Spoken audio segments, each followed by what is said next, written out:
Bab 1088. Ekspresi Sigra dan Farel agak berubah saat melihat batang bambu yang terjatuh. Akan tetapi, ini adalah keputusan para leluhur. Farel, kalau begitu, sebaiknya kita segera membuat persiapan. Sesudah berbicara, Sigra langsung berbalik dan keluar. Saat ini, Kumar memimpin 60.000 pasukan ke ibu kota. Kali ini, dia harus berhasil merebut kerajaan Nuala. Kumar dan Prabu yang berdiri di barisan terdepan tampak dipenuhi tekad.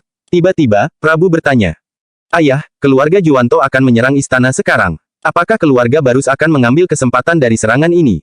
Kumar terkekeh-kekeh mendengarnya. Keluarga Barus tentu akan menganggap kejadian ini sebagai kesempatan. Bukan hanya keluarga Barus, semua orang akan berpikir demikian. Tentu saja, siapapun pasti akan mengambil kesempatan. Tapi, kita hanya perlu menahan orang-orang itu beberapa hari, jawab Kumar seraya tersenyum. Prabu pun mengangguk. Keduanya membawa pasukan ke pinggiran ibu kota dan mendirikan markas di sana.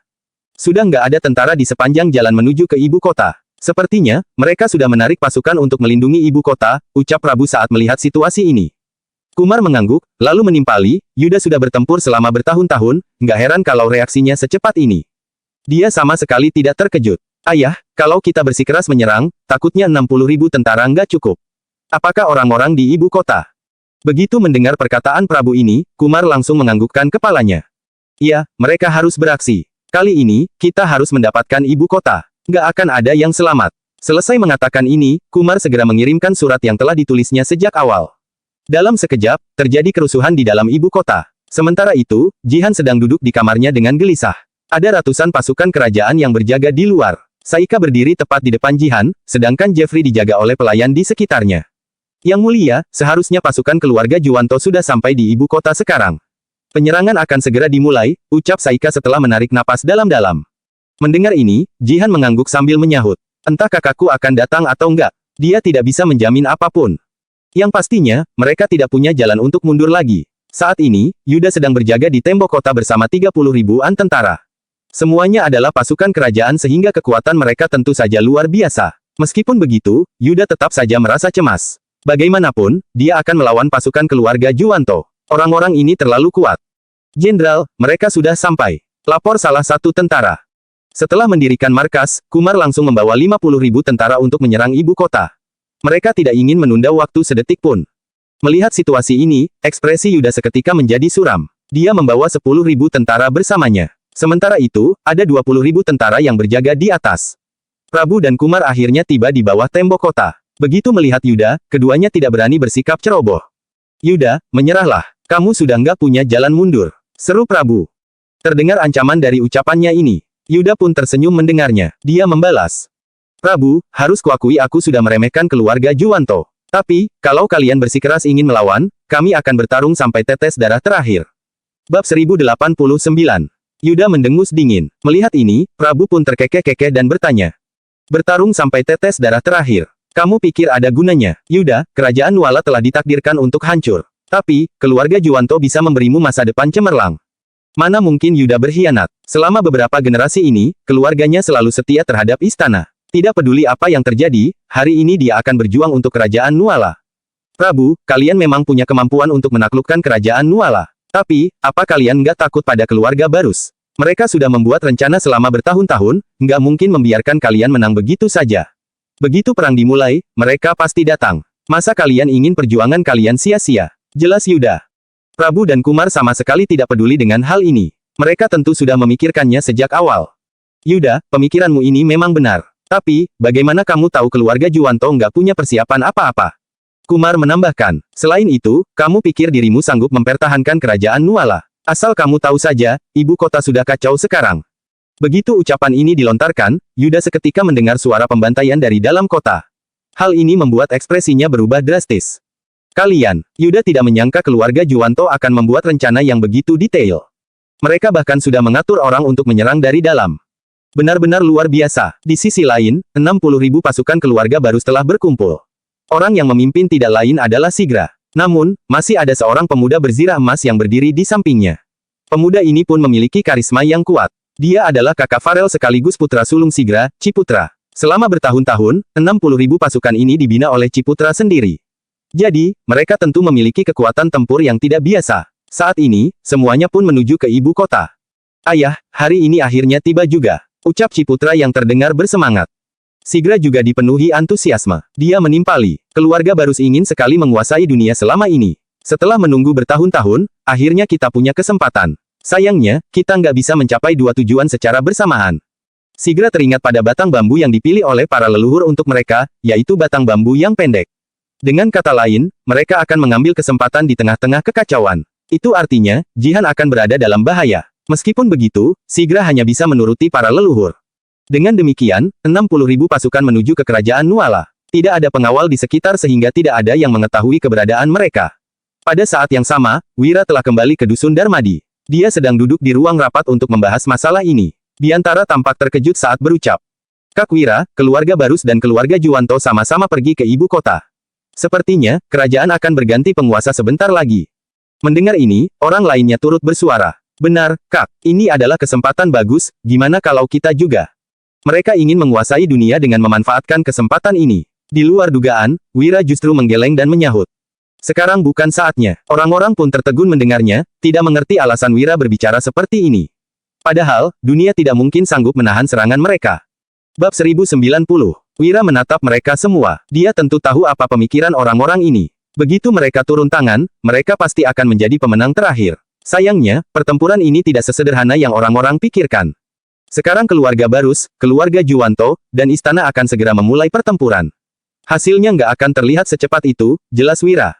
Mereka semula tertegun mendengarnya. Namun, setelah dipikir-pikir, kenyataannya memang seperti itu. Tidak semudah itu untuk menentukan pemenangnya. Keluarga Juwanto dan keluarga Barus telah membuat rencana selama bertahun-tahun ini. Kekuatan yang mereka tunjukkan saja belum tentu sepenuhnya. Begitu perang dimulai, yang terlibat pasti akan makin banyak. Kalau kita ikut campur, takutnya akan muncul masalah. Selain itu, kalian jangan lupa. Bukan hanya ada kerajaan Nuala di dunia ini, tapi masih ada kerajaan Agrel dan kerajaan Monoma. Mereka pasti mendapatkan kabar tentang pertempuran ini juga. Ketika saatnya tiba, pasti mereka yang akan menjadi pemenang terakhir. Benar begitu, jelas Wira. Wira memahami semua ini dengan jelas. Meskipun memiliki peluang untuk menguasai dunia, mereka pasti harus membuat pengorbanan besar. Mereka memang sanggup, tetapi Wira tidak memiliki kepercayaan diri untuk mengalahkan kerajaan Monoma dan kerajaan Agrel. Penjelasan ini sontak menyadarkan mereka semua. Benar, masih ada kerajaan Monoma dan kerajaan Agrel. Kedua kerajaan ini tidak mungkin diam begitu saja. Segera perintahkan orang untuk memblokir jalan kerajaan Monoma dan kerajaan Agrel. Pokoknya, mereka nggak boleh menginjakan kaki di wilayah kerajaan Nuala. Provinsi Suntra akan menjadi batas untuk kerajaan Monoma, sedangkan Provinsi Ladu adalah batas untuk kerajaan Agrel. Perintah Wira. Begitu mendengarnya, Biantara dan lainnya langsung membuat pengaturan tanpa membuang-buang waktu. Pada saat yang sama, kerajaan Monoma dan kerajaan Agrel pun mendapatkan kabar. Taufik tergelak, lalu segera memanggil Harnold. Pasukannya yang terdiri dari 50.000 tentara gagal merebut Provinsi Suntra waktu itu. Meskipun begitu, dia bisa langsung menyerang kerajaan Nuala kali ini. Harnold, aku akan memberimu 80.000 tentara untuk menyerang kerajaan Nuala. Nggak peduli berapa banyak wilayah yang berhasil kamu jajah, semua akan menjadi wilayah kita. Tapi, aku setidaknya mau 3 provinsi. Pesan Taufik dengan tatapan ambisius. Tentu makin bagus kalau kamu berhasil menguasai ibu kota. 80.000 tentara belum tentu cukup. Asalkan ada kesempatan, kabari saja aku. Aku akan langsung mengirim bala bantuan, tambah Taufik. Harnold segera melaksanakan perintah. Taufik juga menyuruh Rizka untuk mengikuti mereka supaya dia bisa merasa lebih tenang. Di sisi lain, kerajaan Agrel juga mengumpulkan pasukan. Tanui telah membuat persiapan. Senia pun menambah jumlah pasukan menjadi 100.000 tentara. Tanui, aku mau kamu merebut ibu kota. Perintah Senia yang ambisinya jauh lebih besar daripada Taufik. Dia ingin langsung menguasai kerajaan Nuala. Tanui juga memiliki kepercayaan diri ini. Dia menyahut. Tenang saja, Ibu Suri. Keluarga Juwanto dan keluarga Barus sudah menahan Yuda. Nggak ada orang yang mampu melawanku di kerajaan Nuala. Aku sudah lama menunggu hari ini tiba. Tanui yang memiliki keyakinan penuh langsung memimpin 100.000 tentara. Jika ditambah dengan pasukan dari kerajaan Monoma, berarti ada 180.000 tentara yang akan menyerang kerajaan Nuala. Bab 1091. Sebenarnya, pasukan kerajaan Nuala lebih banyak jika dijumlahkan. Hanya saja, tidak ada gunanya karena sedang terjadi perselisihan internal. Hanya Wira yang terpikir akan poin ini. Kini, Wira mendapatkan banyak informasi. Biantara membacakan surat yang mereka terima. Keluarga Juwanto sudah mulai menyerang ibu kota. Yuda dan 30.000 tentaranya melawan mati-matian. Banyak pergerakan keluarga Juwanto yang telah dicegat, tapi masih banyak yang memberontak. Seharusnya mereka nggak akan berhasil karena pertahanan ibu kota sangat kuat. Dalam situasi seperti ini, jaringan mata-mata Biantara sangat berguna. Kemudian, Biantara berucap. Kak Wira, Mandra membawa 10.000 pasukan untuk mengadang pasukan kerajaan Monoma. Paman Hasan dan Dodi juga membawa 20.000 pasukan untuk mengadang pasukan kerajaan Agrel. Mereka semua membawa senjata canggih, seharusnya bisa menahan musuh cukup lama. Wira mengangguk dan membalas. Iya, meskipun pasukan kita nggak begitu banyak, seharusnya sudah cukup. Wira menarik napas dalam-dalam. Mereka bukan mengandalkan pasukan, melainkan mengandalkan senjata. Baik granat, pistol, ataupun busur, semuanya jauh lebih kuat daripada para tentara itu. Jadi, Wira tidak akan bisa menang dari mereka, tetapi bisa mengulur waktu mereka. Kini, hati Wira diliputi kegelisahan. Sesaat kemudian, dia mendapatkan informasi baru lagi. Biantara melaporkan. Kak Wira, kami sudah menemukan jejak keluarga Barus. Mereka mendirikan markas di jarak 50 km dari ibu kota dan menunggu hasil pertempuran di sana. Wira pun mengangguk tanpa mengatakan apapun. Di sisi lain, pertempuran telah dimulai di ibu kota. Terdengar suara pembantaian yang bergema di langit. Prabu dan Kumar hanya memasang ekspresi dingin saat menyaksikan pertarungan itu. Prabu berkata, Ayah, pasukan keluarga Barus sudah di bawah pengawasan kita. Begitu mereka mengambil tindakan, pasukan kita akan menghalangi mereka. Tapi, sepertinya hanya bisa untuk sehari. Kumar mengangguk, lalu membalas. Sehari sudah cukup. Kita sudah bisa mempertahankan ibu kota setelah merebutnya. Begitu pasukan kita menyerang mereka, keluarga Barus pasti akan ketakutan hingga melarikan diri. Mereka nggak mungkin bersikeras melawan. Hanya saja, Yuda ini benar-benar berbakat. Sampai sekarang, kita masih belum mengalahkannya. Ibu kota ternyata sulit untuk ditaklukkan. Lanjut Kumar. Pertahanan ibu kota sangat kuat. Pasukan mereka sudah menyerang 2-3 kali, tetapi selalu mundur dan gagal. Ayah, sepertinya bawahan kita yang berada di dalam ibu kota juga nggak memberikan hasil apa-apa. Apa mungkin Yuda sudah berjaga-jaga akan hal ini? Tanya Prabu dengan cemas. Dia merasa rencana mereka telah gagal. Mungkin Yuda sudah membunuh mereka sejak awal. Kalau enggak, ibu kota pasti sudah kacau balau sekarang. Tapi, nggak masalah, kita serang saja sekuat tenaga. Sahut Kumar sembari mengernyit. Ini adalah pertempuran yang menyangkut pergantian penguasa. Wajar jika mereka merasa gugup. Kak Wira, keluarga Barus telah menemukan pasukan keluarga Juwanto yang bersembunyi di sekitar mereka. Sepertinya, ini cara keluarga Juwanto untuk menahan pasukan keluarga Barus, ujar Biantara. Dia juga terkejut saat menerima informasi ini. Keluarga Juwanto benar-benar hebat. Baru beberapa bulan berlalu, tetapi pasukan yang mereka utus sudah hampir mencapai 150.000 tentara. Jika keluarga Juwanto bisa memiliki pasukan sebanyak ini, seharusnya keluarga Barus juga tidak kalah. Kalau keluarga Juwanto punya pasukan rahasia, keluarga Barus pasti juga punya. Lihat saja, persaingan mereka baru saja dimulai. Sahut Wira yang menarik napas dalam-dalam. Dia sama sekali tidak terkejut dengan hasil ini. Bab 1092. Keluarga Barus dan keluarga Juwanto sama-sama memiliki kepercayaan diri untuk menaklukkan kerajaan Nuala. Ini adalah rencana mereka selama beberapa generasi sehingga bisa dibilang sangat menakutkan. Dalam sebuah keluarga besar yang sudah bertahan selama bertahun-tahun dan terus berkembang pesat, orang yang memegang peran penting jelas adalah pemimpin dan keturunan jenius mereka. Baik keluarga Barus ataupun keluarga Juwanto, setiap pemimpin mereka sangat hebat. Setidaknya, mereka adalah jenius berbakat di masa ini. Mereka terus membuat rencana hingga akhirnya tiba kesempatan ini. Setan sekalipun tidak akan percaya jika mengatakan mereka bukan orang cerdas. Itu sebabnya, pertarungan ini akan berlangsung dengan sengit, tetapi akan berakhir dengan cepat. Mereka semua adalah jenius yang bisa berpikir dengan jernih sehingga tahu kapan harus menyerah. Menurut spekulasi Wira, akan sulit untuk menentukan pemenangnya kali ini. Namun, bisa dipastikan bahwa dunia akan terbagi menjadi 3 bagian. Yang paling lemah sudah pasti adalah kerajaan Nuala. Jika keluarga Juwanto dan keluarga Barus tidak sama-sama menekan musuh, mungkin kerajaan Nuala akan runtuh. Pada saat yang sama, di perbatasan Provinsi Ladu, terlihat Tanui yang memimpin 100.000 pasukan. Kali ini, tujuan mereka adalah ibu kota. Karena keluarga Barus dan keluarga Juwanto sedang berperang, 100.000 pasukan ini pasti bisa terus bergerak maju. Itu sebabnya, Tanui dan pasukannya tampak dipenuhi semangat. Namun, di depan sana, terlihat seorang penjaga yang menghampiri dan melaporkan dengan terburu-buru. Jenderal, ada 20.000 pasukan di depan. Mereka sepertinya menunggu kedatangan kita. Tanui termangu sesaat sebelum bertanya. Hanya 20.000 tentara. Mereka ingin menghentikan kita dengan cara ini. Konyol sekali.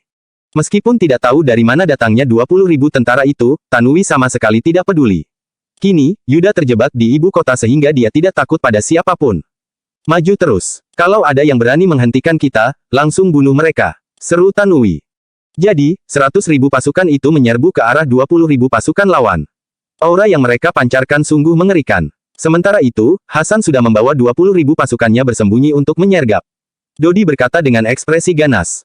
Ayah, mereka sudah datang. Dodi, meskipun kita nggak benar-benar pergi ke medan tempur, pertarungan ini sudah cukup untuk masuk sejarah, ujar Hasan sambil tersenyum.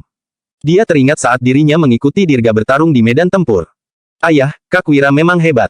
Tanpa granat ini, mana mungkin kita berani melawan hanya dengan membawa 20.000 pasukan. Sahut Dodi. Hasan pun mengangguk sambil membalas. Benar, Wira memang jenius hebat. Dia memiliki ambisi besar, tapi nggak egois. Begitu teringat pada Wira, Hasan pun tersenyum. Jika dibandingkan dengan Dodi, kekagumannya terhadap Wira jelas lebih besar. Bagaimanapun, Hasan adalah seorang tentara yang tahu betapa kejamnya medan tempur. Mereka datang, lapor seseorang dengan terburu-buru. Hasan langsung menyuruh pasukannya membuat persiapan. Kemudian, dia menyaksikan 100.000 pasukan Tanui perlahan-lahan mendekat. Kamu Raja Tanui, tanya Hasan. Siapa kalian? Berani sekali menghalangi jalan kami. Bentak Tanui langsung. Kami bawahan Tuan Wira. Tuan Wira meminta kalian kembali sekarang juga. Jawab Hasan. Tanui memicingkan matanya mendengar ini. Meskipun dia mengakui kecerdasan Wira, bagaimana mungkin 20.000 pasukan bisa menghalangi 100.000 pasukan? Di mana Wira? Tanya Tanui. Tuan Wira di rumahnya, dia nggak datang, jawab Hasan dengan jujur. Bab 1093. Hahaha, Wira nggak datang, kalian nggak mungkin bisa menghalangi kami. Ejek Tanui. Hasan tidak bertele-tele, melainkan langsung berkata. Raja Tanui, biar ku perlihatkan suatu senjata. Setelah melihatnya, kamu akan tahu kalian harus mundur atau enggak. Seusai berbicara, Hasan langsung mengeluarkan sebuah granat dan melemparkannya. Dalam sekejap, terdengar suara ledakan yang kuat dan muncul sebuah lubang besar. Kekuatan ini sungguh dahsyat, sampai membuat ekspresi Tanui berubah drastis. Apa itu? Tanui benar-benar terkejut karena tidak pernah melihat senjata seperti itu. Ini senjata yang dikembangkan oleh Tuan Wira. Raja Tanui, apakah kalian masih ingin maju? Tanya Hasan. Begitu mendengarnya, ekspresi Tanui menjadi agak masam. Meskipun begitu, dia sama sekali tidak takut. Dia membalas. Aku punya 100.000 pasukan, memangnya kalian bisa punya berapa banyak senjata aneh ini? Garda depan, serang mereka. Begitu perintah ini diturunkan, 20.000 tentara langsung menyerbu ke arah Hasan dan lainnya. Melihat ini, Hasan juga tidak bertele-tele. Dia sontak menarik busur dan berhasil mengenai 3-4 orang. Kemudian, dia lanjut menembak hingga cukup banyak yang tewas dan terluka. Tanui memicingkan mata melihat situasi ini. Sayangnya, meskipun busur ini hebat, pemasangannya tidak cepat sehingga Hasan hanya bisa menembak 2 kali. Bagaimanapun, jarak mereka begitu dekat. Akan tetapi, saat berikutnya, Hasan segera menyuruh ratusan orang di baris terdepan mengeluarkan senapan mereka. Semuanya membidik pasukan depan Tanui. Dor, dor, dor. Masing-masing melepaskan 10 tembakan, bahkan berhasil menewaskan ribuan orang. Ekspresi Tanui menjadi makin muram melihatnya. Namun, semua ini berada dalam kendalinya. Saat ini, Hasan melambaikan tangannya lagi. Para pasukan pun mengeluarkan granat. Dalam sekejap, ratusan granat dilemparkan ke arah lawan. Ledakan yang diciptakan oleh ratusan granat ini sangatlah dahsyat. Wira telah memberi tahu mereka diameter ledakan setiap granat. Jadi, mereka telah menguasai lokasinya dengan baik. Seketika, suara ledakan bergema di mana-mana. Situasi di depan sana tampak sangat kacau sehingga ekspresi Tanui sontak berubah. Tidak berselang lama, terlihat 20.000 pasukannya telah terkapar di tanah. Hampir semuanya tewas di tempat. Kalaupun tidak tewas, mereka tampak sangat kesakitan. Selain itu, gelombang ledakan juga menghancurkan gendang telinga beberapa orang yang berada di sekitar. Yang jaraknya lebih dekat sampai mengalami luka dalam. Situasi macam apa ini? 20.000 pasukannya bahkan belum melakukan apa-apa, tetapi hanya ribuan orang yang selamat. Apakah kekuatan tempur mereka begitu lemah? Raja Tanui, bagaimana sekarang? Silakan saja kalau masih ingin maju, ujar Hasan. Ekspresi Tanui tampak sangat masam. Dia bertanya, senjata apa itu? Kenapa hebat sekali? Kini, Tanui tampak terkejut sekaligus ketakutan. Bagaimana tidak? Pasukannya yang terdiri dari 20.000 tentara kalah begitu saja. Meskipun masih memiliki 80.000 tentara, dia tetap tidak berani maju.